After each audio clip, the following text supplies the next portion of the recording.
तमपेतकृत्यम् द्वैपायनो विरहकातरया जुहाव पुत्रेति तन्मयतया तरवोऽभिनेदो तं सर्वभूतहृदयं मुनिमानतोऽस्मि। पुत्रेति तन्मयतया तरवोऽभिनेदो। हे पुत्र रुक जाओ, ठहरो। सुखदेव जी कहाँ सुनने वाले, चलते जा रहे थे। व्यास जी पीछे पीछे चले जा रहे हैं। जंगल में चले गए। जंगल में एक सरोवर था।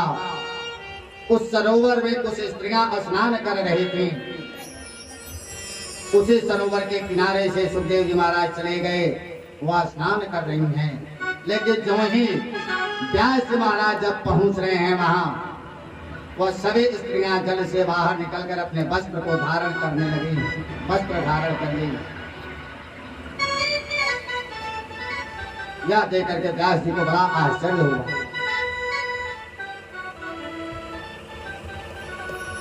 रुक गए।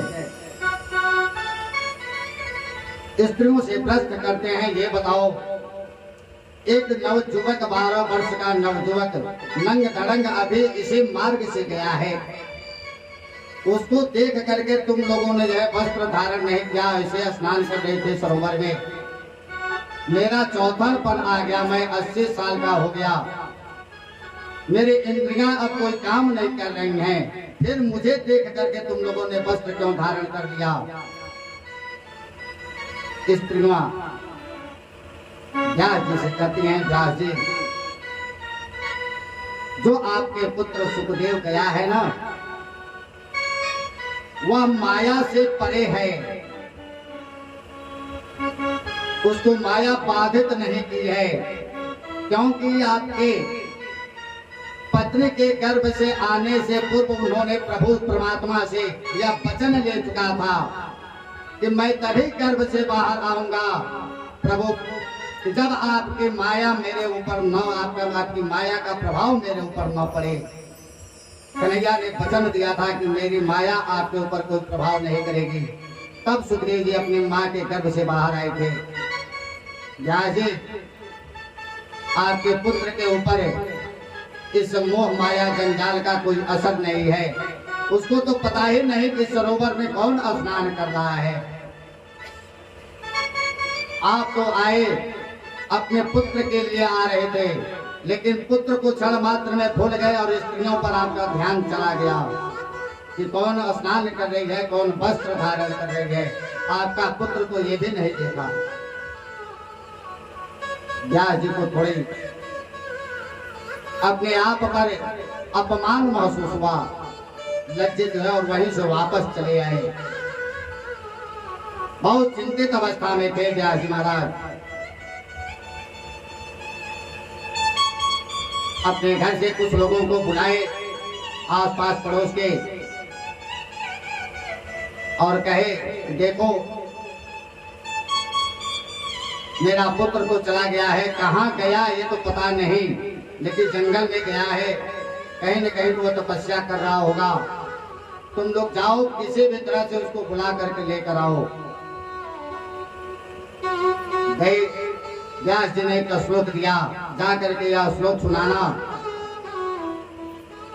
अगर वह श्रवण करेगा तो अवश्य ही वह आएगा, क्योंकि परम पिता परमात्मा का वह परम भक्त है। अगर वह सुनेगा तो अवश्य आएगा, जा करके सुनाना। गए, जा करके वह मंत्र सुनाते हैं। वराहवेदं नटवर बभो करणय करेणिकारम्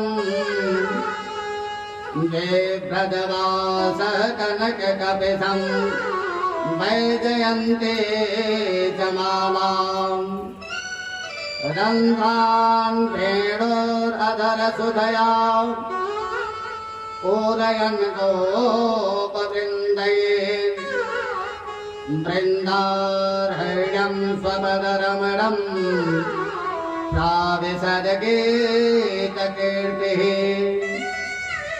वराहपीडं नटवर्वपुः। कन्हैया के पूरे शरीर का वर्णन कर दिए, श्रृंगार का। करवीर वैजयंती माला धारण किए हुए पूरे श्रृंगार का वर्णन जा करके वह मंत्र सुनाए और श्लोक सुनाए। कोई प्रभाव नहीं पड़ा सुखदेव जी के ऊपर। खोजबीन कर करके जब नहीं मिले वापस चले आए लोग। ऐसे तमाम भेजे लेकर के अंत में लगा व्यास जी को लग रहा है कि मेरा पुत्र वापस आने वाला नहीं है। अब अंतिम बार एक बार और प्रयास करता हूं। भेजे कहे कि जाओ और जा करके यह 4 कड़ी का एक श्लोक है, इसको सुनाना। इस 4 कड़ी में केवल 2 कड़ी सुनाना, 2 को मत सुनाना। वह 2 कड़ी के लिए अवश्य ही वह आएगा। गए लोग और जा करके वह 4 कड़ी का मंत्र श्रवण कराते हैं, सुनाने लगे जंगल में। बोले अहो बकीयं स्तनकालकोटं जिघांसयापाययदापि साध्वे लेभे गतिं धातृयुतां ततोऽन्यं कम्पादयालुं शरणं व्रजेमः। जाकर के यह सुनाना, 2 कड़ी सुनाना, 2 कड़ी मत सुनाना। गए जाकर के जब ही 2 कड़ी सुनाए, वहीं एक गुफा में बैठे हुए थे। जब उनके कानों में यह मंत्र गया, उनका ध्यान भंग होता है। बाहर निकले, इन लोगों ने पकड़ लिया सुखदेव जी को। सुखदेव जी महाराज कहते हैं ये इसके आगे की 2 कड़ी सुनाओ। कहते हैं अरे इस 2 कड़ी के चक्कर में क्यों पड़े हो? ऐसे ऐसे तो तुम्हें 18,000 महामंत्र तुम्हारे पिताजी देंगे। चलो तो पहले, बहुत ऐसे ऐसे मंत्र मिलेंगे तुमको। लेकर के आते हैं। व्यास जी महाराज को देख करके सुखदेव जी ने प्रणाम किया। व्यास जी ने कहा सुखदेव, मैंने तुमको इसलिए नहीं बुलाया कि तुम मेरे पुत्र हो, मेरे घर रहो, मेरी सेवा करो, नहीं। मैंने तुमको इसलिए नहीं बुलाया था। मैंने तो इसलिए बुलाया कि मैंने तो यह पुराण की रचना कर करके रखा है। मेरे बाद इसकी रक्षा कौन करेगा, इसका प्रचार प्रसार कौन करेगा?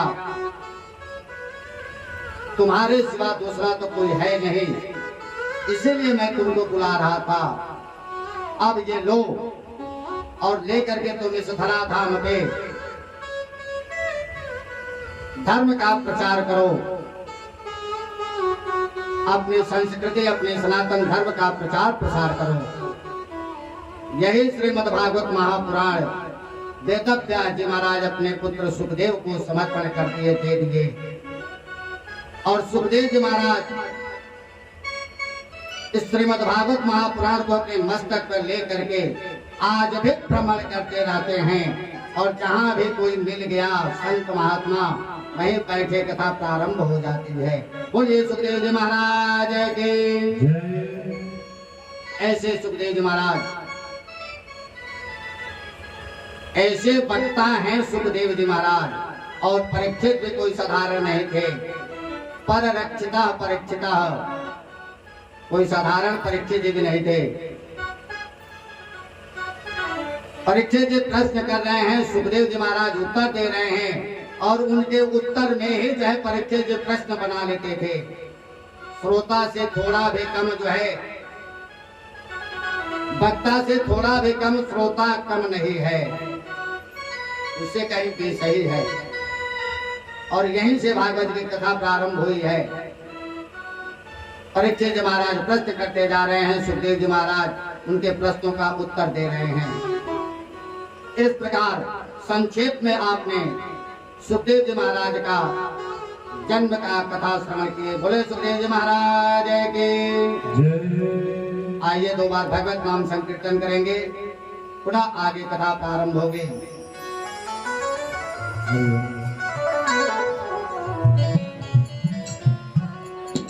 श्याम रे श्याम तुम दधमाखन के चोर, मेरो मन चोरी कियो तूने नंद किशोर। श्री राधे गोविंदा मन भजले हरि का प्यारा नाम है। राधे गोविंदा मन भजले हरि का प्यारा नाम है। राधे गोविंदा मन भजले हरि का प्यारा नाम है। श्री राधे गोविंदा मन भजले हरि का प्यारा नाम है। गोपाला हरि का प्यारा नाम है। लाला हरि का प्यारा नाम है। गोपाला हरि का प्यारा नाम है। लाला हरि का प्यारा नाम है। श्री राधे गोविंदा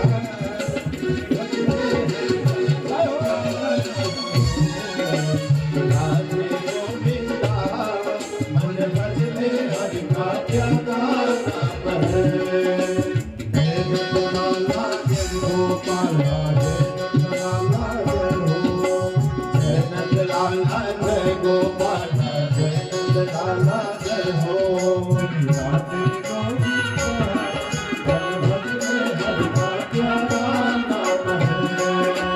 राधे गोविंदा मन भजले हरि का प्यारा नाम है। और मुकुट सिर धर बनमाला, केसर तिलक लगाए, केसर तिलक लगाए। मोर मुकुट सिर धर बनमाला, केसर तिलक लगाए, केसर तिलक लगाए। मोर मुकुट सिर धर बनमाला, केसर तिलक लगाए, केसर तिलक लगाए। मोर मुकुट बनमाला, केसर तिलक लगाए, केसर तिलक लगाए। वृंदावन के कुंज तलिन में सबको नाच नचाए। वृंदावन के कुंज कलिन में सबको नाच नचाए। वृंदावन के कुंज तलिन में सबको नाच नचाए।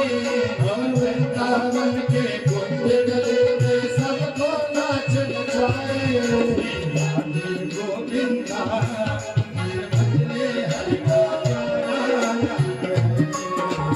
राधे गोविंदा मन भजले हरि का प्यारा नाम है।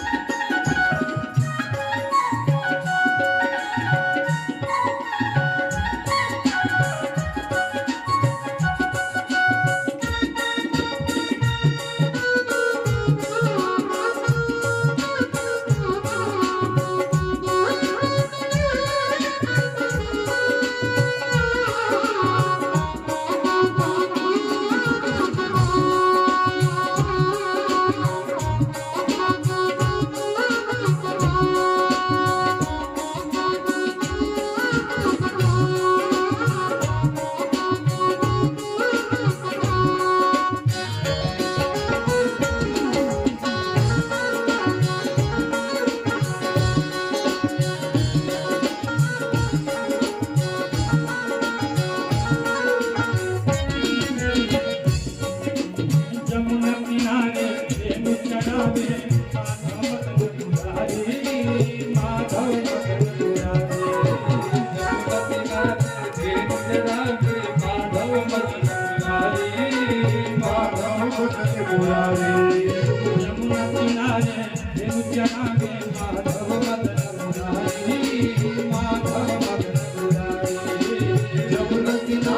प्रेम चलावे माधव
दर्शन पाए, श्याम का दर्शन पाए। राधा कोई सबका दर्शन पाए, श्याम का दर्शन पाए। आराधना कर राधे राधे राधा भागे आए, आराधना कर राधे राधे राधा भागे आए। श्री गोविंदा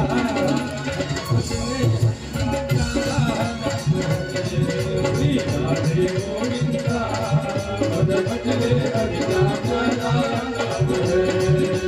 राधे गोविंदा पद भजले हरि का प्यारा नाम है।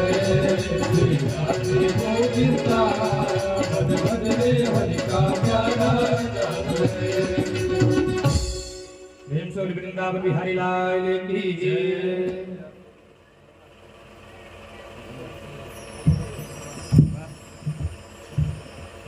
श्री राधे श्याम, श्री राधे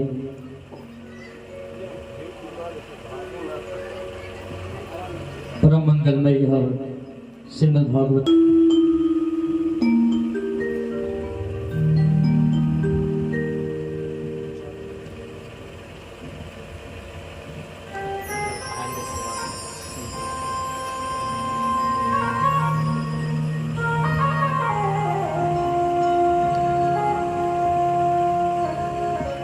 बोले वृंदावन बिहारी लाल की, श्रीमद् भागवत महापुराण की जय। जय श्री राधे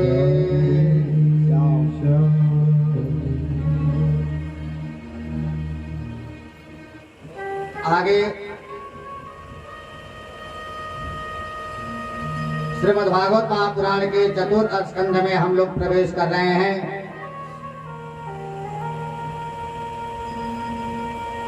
जिसमें परीक्षित जी महाराज सुखदेव जी से अनेक प्रकार के प्रश्न करते जा रहे हैं और सुखदेव जी महाराज उन प्रश्नों का उत्तर देते जा रहे हैं। आगे वर्णन करते हैं, महाराज आपने बहुत सुंदर एक प्रसंग सुनाया जो सृष्टि के क्रम में पहले बताया जा चुका है कि मनुष्य सतरूपा से ही इस सृष्टि का विस्तार हुआ। उसी क्रम में एक राजा हुए जिनका नाम उत्तानपाद था। उनकी दो पत्नियां थी, एक का नाम सुरुचि और एक का नाम सुनीति था। एक रानी से एक पुत्र था उत्तम और एक रानी से एक पुत्र था जिनका नाम ध्रुव था।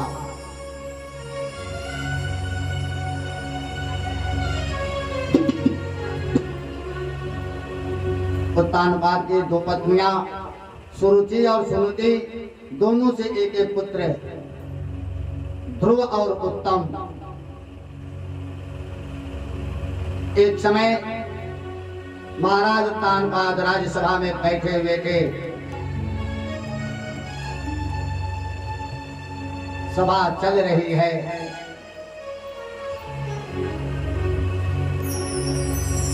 सहसा उसी समय सभा में ध्रुव जी महाराज पहुंचते हैं।